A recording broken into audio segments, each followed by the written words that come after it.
Rewind, Your Week in Review is sponsored by the Wisconsin Realtors Association, bringing Wisconsin communities to life with great homes, businesses, and neighborhoods. The Wisconsin Realtors Association, the voice of real estate. This week on Rewind, Your Week in Review. Wisconsin's 700,000 residents over age 65 can start getting COVID-19 vaccinations next week, but state officials say vaccinating them and other groups will take months. Karen Timberlake is the state's top health official after Andrea Palm joins the Biden administration. Republican and Democratic senators offer policing reforms that the Assembly Task Force on Racial Disparities will consider. Rewind, Your Week in Review for January 22. I'm Steve Walters. And I'm J.R. Ross. The process of vaccinating Wisconsinites against COVID-19 is consuming both lawmakers and the Evers administration.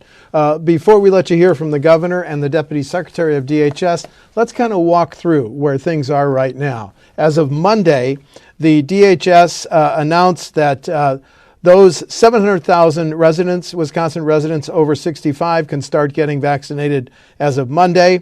Why pick those over 65? Well, yesterday the deputy secretary said 87% of those that die of COVID-19 in Wisconsin are over the age of 65.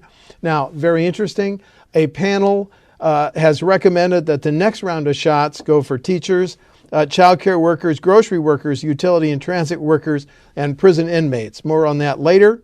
But both Governor Evers and the Deputy Secretary said we're now getting 70,000 doses per week. We need about three times as much as those 70,000 doses. But on a good note, a record number of vaccinations, 22,072 were administered on Wednesday. And the process is likely to is much akin to getting a flu shot. Work with your pharmacy, your health insurers, local health departments, senior citizen centers. JR, before we hear from the governor, your thoughts on kind of an overview of where we are in the vaccination process, please? Well, in talking to people this week, the sense I got was that the troubles that the Evers administration had early on with its plans for the rollout have stabilized a little bit. But there's still some pitfalls ahead. You mentioned the recommendation include prisoners in the next wave of vaccinations. That could be a politically tricky issue if they are included in that next wave. And looking at the numbers, we still lag behind the other 11 kind of Midwestern states, from the Dakotas over to Ohio, in terms of getting these people vaccinated per 100,000 residents. At the same time, we also lag all but two of them in the number of vaccines we've gotten per capita. So there's a supply issue for us that's a little more serious in most other states in the Midwestern area. Not sure how much of that plays into the issue, but Governor Evers has been saying that we have a supply issue. They've got a plan to roll it out. They need more vaccines. How they handle that going forward is going to be key, and you're sensing Republicans are still kind of keeping the pressure on the governor about his rollout plans and trying to find ways to poke him a little bit about how they're doing so far. Yeah, that's a good point. Okay, now's the time to hear from Governor Evers and Deputy Secretary Julie Willems Van Dyke. Here's what they said in yesterday's briefing, just bringing us all up to speed. Please. There are approximately 700,000 Wisconsin residents 65 and older.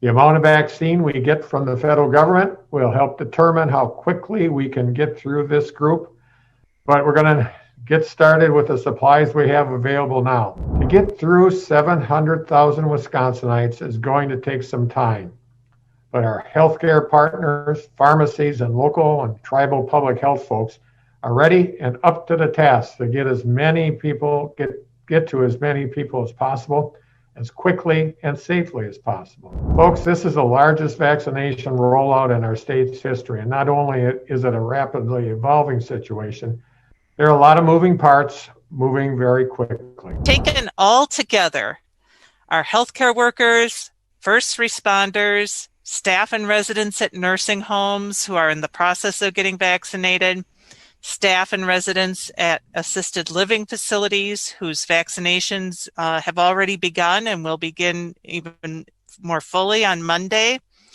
our 65-year-old and older neighbors, friends, and family members who are now eligible, and all of the new groups recommended by our advisory committee, all together, we're talking about 45% of our state's adult population. That is a lot of people. It's about 2 million people. And as the governor has said, we don't yet have enough vaccine for all those folks because we are still not getting enough of it from the federal government on a weekly basis. We understand, based on conversations with the federal government, that our supply will remain at this level for at least the next 3 to 4 weeks. This is going to take time. JR, as you alluded to in your, as we talked about topic one, the interaction now coming between Republican legislators, that'll heat up next week. So let me just give prior to getting your views on that, let's just summarize this.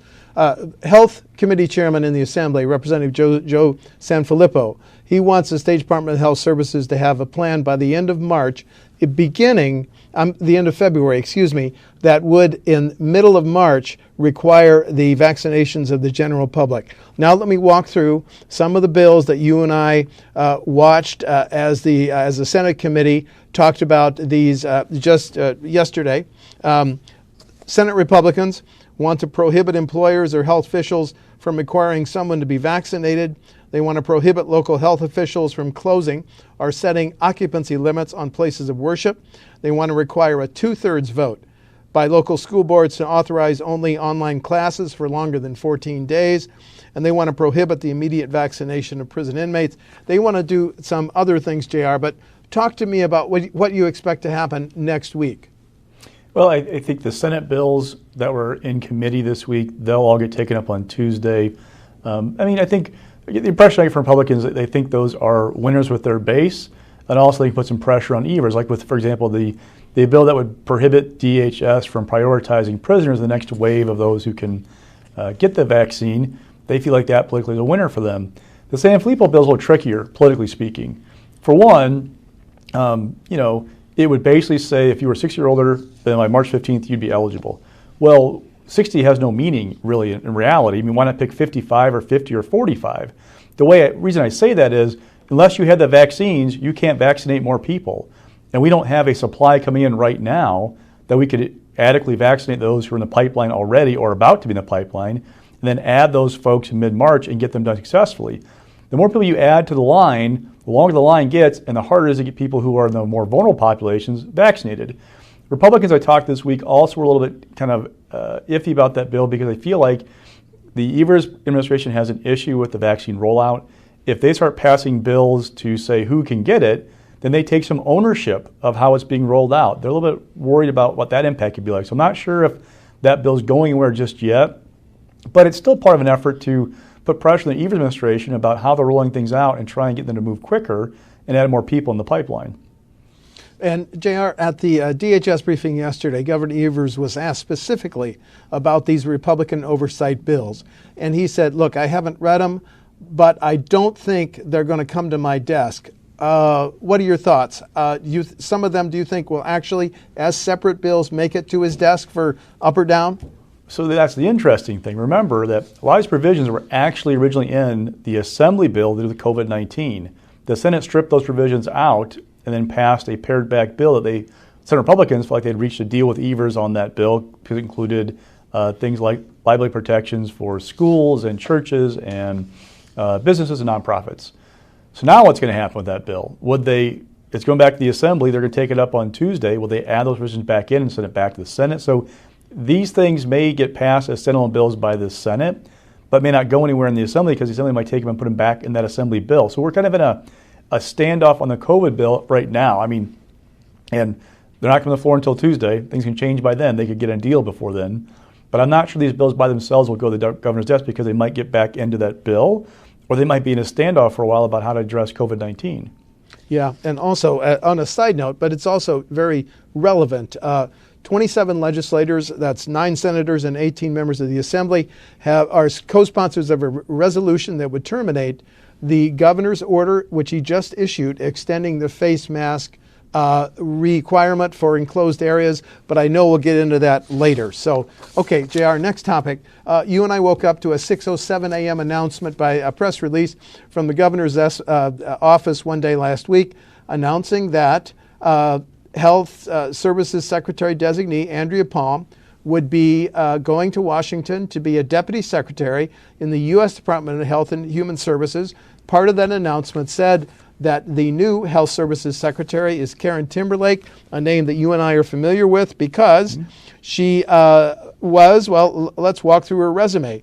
She had been a senior member of Michael Best Strategies, part of the law firm, although the website says she had not been a practicing attorney. She'd been director of the U.S. Madison Health Institute, associate prof. UW-Madison, School of Medicine and Public Health, secretary of the Department of Health and Services at the end of the Democratic Governor Jim Doyle administration, and director, also in the Doyle administration, of the Office of State Employment Relations. Now, she's a much more known commodity to Wisconsin lawmakers than Andrea Palm, who came from Washington at the end of the Democrats' administration. She'd served in the Obama administration. JR, I guess my question, your thoughts on whether she would be more likely to be confirmed by the Republican-controlled Senate than Palm? Well, it's a good question because, in talking to some Republicans, they were kind of hopped up to go ahead and try and fire Andrea Palm as secretary. Remember, there have been calls from Republicans to bring up Palm's nomination to the Senate floor and reject it since the summer, at least with these various orders from the Evers administration. At the same time, Andrea Palm wasn't the one driving that train. The governor was. Andrea Palm was carrying out the governor's request, what he wanted. I mean, she was advising him, obviously, and had a role in those discussions, but ultimately, it's what the governor wanted in terms of COVID-19 response. I'm not sure what's going to happen going forward because we have this possibly a vote to undercut the public health emergency next week. We have a different evolving situation with COVID-19. But if Karen Timberlake issues any new orders, it'll be at the direction of Governor Evers, so she'll be carrying out what he wants to do. I don't know if that helps or hurts her with the state Senate right now, which is controlled by Republicans, or if it's just a reset that might have a chance for people to catch their breath and just try and work together going forward. Well, but we can agree on this much, JR. Karen Timberlake has deeper roots in the Capitol and state government than Andrea Palm did coming in from Washington, correct? Oh, absolutely. And Palm was brought in, and when she was brought in at the very beginning of Evers' administration, he touted her work in the Obama administration. It was no surprise to people I talked to that she was going out to Washington, D.C. because the second Joe Biden got elected, they figured she was looking, sharpening up her resume for a possible job out in D.C.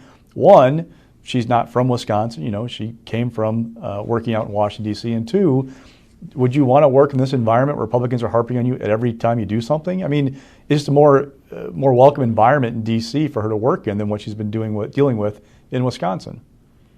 Yeah, that's a very good point. Okay, let's turn to a new subject. Governor Tony Evers had called in his State of the State a special session on reforming the process that processes and responds to unemployment insurance claims in Wisconsin. The governor said that the system that responds to U of I claims goes back to the 1970s. He said back to President Nixon, of course, president in the 1970s.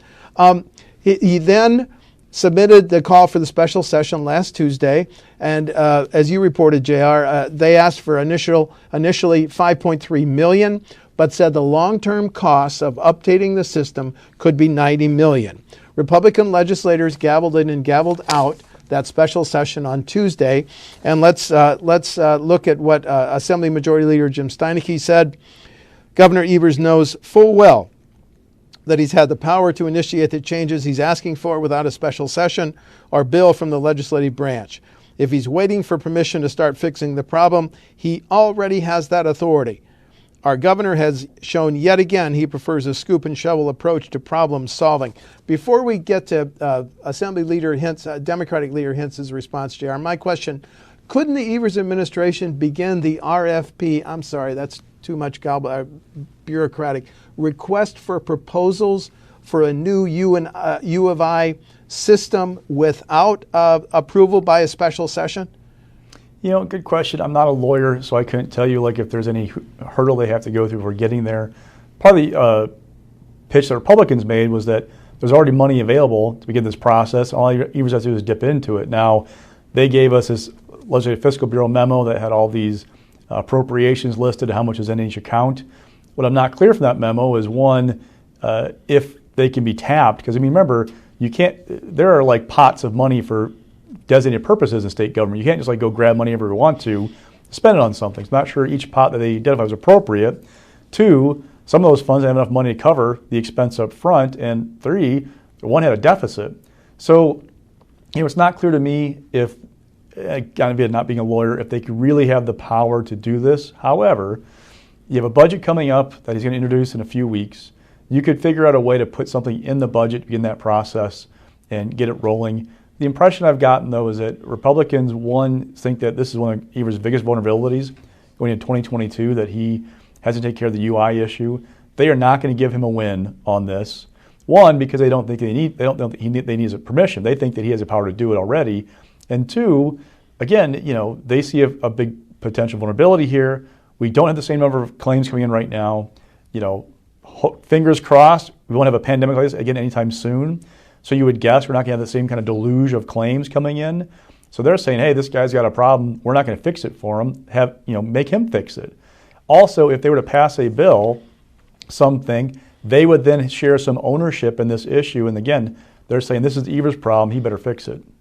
Yeah. Okay. Now let's consider the response of Assembly Democratic Leader Hintz to the inaction on the governor's special session call. So what is the Republicans' plan? Republicans say their constituents are struggling with lagging payments from an antiquated system, but then refuse to take action on measures that would help address the problem. Just a quick question. Couldn't the Evers administration ask for a 1310 permission? Yes. Okay. And give a short summary of 1310, because that's stuff you and I have been talking about for our decades in the Capitol. 1310. So those pots of money I talked about, you can go get a request. You submit a request to the Joint Finance Committee, which is controlled by Republicans right now, to move money around in those appropriations. So that might be one way to get, if you don't think you have the authority to spend the money right now, to get sign off from the legislature to do it. Right. Okay. New topic. First ever report by the State Department of Justice was mandated, I think, by statute, that they had to ask police departments, law enforcement agencies across Wisconsin about the use of both body cameras and dashboard cameras. They released those results, I think, yesterday, and let's walk through them because it's an important issue in light of George Floyd, Breonna Taylor, et cetera, et cetera. The DOJ report said 380 or 88% of those law enforcement agencies that responded used at least one form of recording devices. 210 used both dashboard and body cameras. 170 used one device. 280 agencies responding with body cameras said they had one body camera for each officer. 54 agencies reported not having any recording device. Most of them had budgets of less than $1 million, so our smaller law enforcement agencies statewide. Costs to buy the recording devices, costs to preserve the footage were cited most often as barriers by those agencies that did not use them. Finally, agencies using body and dashboard cameras reported maintaining that footage for at least 90 days. Still a pretty big issue in light of these incidents of police shootings, JR?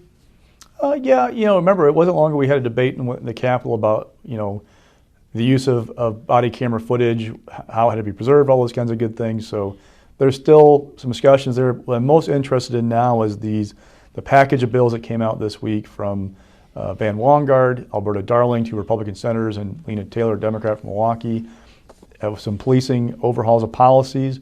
They don't go as far as what Governor Evers had requested this summer, but I'm wondering if there's some room there for compromise on what they're putting out there right now. Yeah, that's a good point. And we will come back to that package of bills that you just alluded to. But first, fascinating back and forth before the Assembly Task Force on Racial Disparities. The West Allis police chief talked about using dashboard and body cameras. A Milwaukee activist countered. It's a very interesting exchange. Please. What we really need is policy that gives clear guidance when it should be on and when it should not be on. Most policies in the state want the camera to capture interactions between the police officer and the public. So as a general rule, if you're engaged with the public, the camera will be on. The police officers, no different than any other citizen in this state, do have some minimal expectation of privacy. So if a police officer is sitting in a report writing room and they want to have a conversation with their partner about their wayward 13-year-old daughter, do we really want that on a body-worn camera being captured? Do we want to make our police officers have an absolutely miserable experience every minute of the work day? I don't think that that's healthy for them. And ultimately, I don't think that that's healthy for the citizens that we serve. I think that the body camera can reveal to us the evidence that we need when it comes to the judgment and perception freedom that we give to officers. It'll be like social media. If you're held accountable for social media and now you have this body camera on and we're allowing you to kill people based on your judgment, now we can tell where your judgment is, because how else can we judge the character? You can't train out a perception. You can't train out hate. But you can watch it on camera. We give you the freedom of judgment. You are a public servant. Now we can see how you serve. There is no privacy in public service. And until you go home. Now let's go a little deeper into what you just said, JR. Let's look at what two Republican senators, Van Wanggaard and Alberta Darling, one Democrat, Lena Taylor of Milwaukee. Let's talk about four things they said they could agree on this week in terms of policing reforms. Ban training of suspect chokeholds on suspects and require law enforcement agencies to develop use of force policies, one. Two, require officers to report use of force incidents and prohibit the discipline of any officer who reports a violation by a fellow officer. Create a state board, which I heard today would be the first in the nation, to investigate officer-involved deaths or critical injuries. Require publishing of annual use of force reports. Now, JR, these are four things that the two R's, 1D said they could agree on, but Lena Taylor said, I'm not going to be a part of a priority of other Senate Republicans that said, if a local government cut $75,000 from its police department, then shared revenue state aid would have to be cut by that same $75,000. Lena Taylor won't go there. So talk to me about this mix, the discussion between the R's and the D's on policing reforms. Well, there may be compromise on those bills between Darling, Wanggaard, and Taylor. We haven't heard from the governor. Remember, the package that he put together included things that were not in that package announced this week. One was a ban on the use of chokeholds, not just training them, but the ban on the use of chokeholds. Another was a policy that would say that the use of deadly force would only be as last resort. That's not in the package. He also called for an end to no-knock warrants, not in the package. So I'm not quite sure where the governor is on these things just yet. Also, the base of the bill about cutting the police, it's all about that slogan from the summer of defunding the police. Republicans feel like they have a winning issue politically, and they're going to get the governor and Democrats on record about where they stand on that issue. Because remember, that put Democrats in a little bit of a pickle this summer and fall about where they were between supporting those who were protesting in favor of racial justice, but also that the voice within that movement to also defund the police that made Democrats a little bit nervous. So they're going to be possibly put down as a vote, yay or nay, on that bill, and how they vote might come back to be part of their campaign in 2022. Yeah, that's a good point. Last week we listed the 7 candidates who will be part of the February 16th primary. I just want to be sure I have the date right for the primary, for the Superintendent of Public Instruction. Now let's do a little bit of for the record. There will also be primaries on February 16th for 2 legislative seats, and there'll be a Republican primary in Senate District 13, State Representative John Jagler of Watertown, former State Representative Don Pridemore of Hartford, and Todd Menzel of Columbus. And just for the record, there'll be a Republican primary in Assembly District 89. Remember, former Representative John Nygren was elected and resigned to take a job running a healthcare consortium. So the primary features Michael Kunzith of Mariette. I'm sorry if I murdered his name. Michael Schneider of Green Bay, Elijah Benke of Oconto, David Camps of Coleman, Debbie Jacques of Green Bay. Michael Kunish had been a member, a appointee by the Assembly Speaker to the Wisconsin Economic Development Corporation Board. Quickly, JR, any summary of these two Republican primaries before we go to your stocks? Yeah, one thing I'm watching, so far I've only seen the Wisconsin Realtors Association spending any money as an outside group in those races. They're backing Kunish in the 89th Assembly District primary and Jagler in the 13th. Both of those gentlemen are realtors, so it makes sense to back a member. One thing I'm watching is how do the Trump voters respond to November? Are they going to turn out in force in these primaries in the general election to show that they are still engaged? Or are they going to be turned off by the process? They feel like the election was quote unquote rigged, to use the former president's terms, and not participate in the process. It's a really big unknown right now how they're going to treat this primary and if they're going to turn out. Right, okay. And I want to correct something I said erroneously. Last week we profiled the 7 candidates for the Superintendent of Public Instruction. My error, I apologize. Okay, JR, let's go to your stock picks. Rising, please. So diversity. The Legislative Reference Bureau put out reports this week. We have more women and more black lawmakers than we've ever had in Wisconsin history. Now, they're still not a majority. 41 female lawmakers in the Capitol of 132. 10 black lawmakers out of 132. But still, there is a much different body than what we saw years ago. And as I asked somebody, why are these numbers important? And the point was that the more diverse viewpoints you have in the room and decisions are made, the better process you have for people who aren't necessarily heard all the time by people in power. So, a bit of a change for the legislature compared to what we saw years ago. Right, and a lot more GOP women senators. But anyway, moving on. Mix, please. So mask mandates, so we kind of alluded to it before. Governor Evers issued his 3rd mask mandate this week. Now, this mask mandate comes at a time when the 7-day rolling average is down. It's been starting to drop of COVID-19 cases. However, it's still more than twice what it was in July, late July, when Evers issues his first mask mandate. And the death rate also ticked up this week. So we still have an issue with COVID-19, and the governor extended the mask mandate. In doing so, he issued his 4th public health emergency declaration from the pandemic. Now, Republicans had grumbled all summer and fall about the mask mandates that were based off the public health emergency that Evers issued, saying that they were illegal because their belief was that the pandemic was one event, therefore you could have only one public health emergency, and have extended, you need a resolution of the legislature to extend it. Evers has argued no, that these are unique events with the spikes in cases. Therefore, he's justified issuing new public health emergencies. State Supreme Court will give us a final answer about that any day now.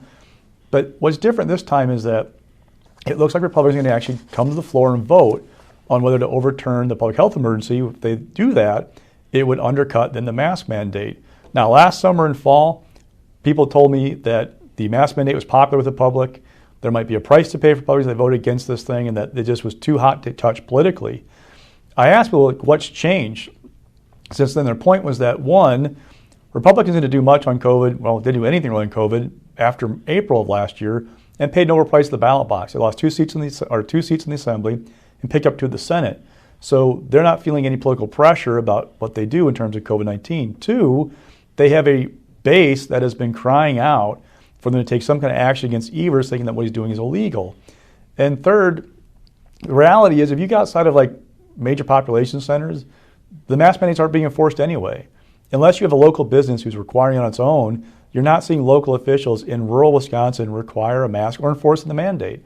So there wouldn't be any more practical change if they vote it down. You would just have this kind of political fight, which would satisfy the Republican base who's been crying out for action against the governor. Now, the governor today, spokesman, told me that Republicans have not been helping out on COVID since, basically since the spring. And they're trying to undercut the efforts to control the pandemic. And we'll see if anybody pays a price politically for how this plays out going forward. Okay, good point, JR. You got about 30 seconds on falling, please. So Capitol protests, look, what we saw in Washington, D.C. a couple weeks ago was troubling, to say the least. People were on guard about what might happen at state capitals after a warning from federal law enforcement officials. There was a huge law enforcement presence in the Capitol on Sunday. Nothing happened. On Wednesday, when Joe Biden was inaugurated, a little bit of a presence, but not much protests. They all kind of petered out, which I think everybody's thankful for, quite frankly. But for all the talk about something happening in Wisconsin, nothing did. And the question is it because there was no threat, really? Or is it because the police presence that we saw scared people off and said, no, this isn't going to be like an open invitation to go wreak havoc at state capitol? Yeah, good point. Okay, just a quick look ahead next week. Both WisconsinEye, I know, and WisPolitics will be covering the back and forth debate in the Assembly and Senate over oversight over the vaccination process. And WisconsinEye will be interviewing 5 candidates for the Superintendent of Public Instruction. There, I said it right, on Monday. I'm Steve Walders. And I'm J.R. Ross. That's Rewind for January 22.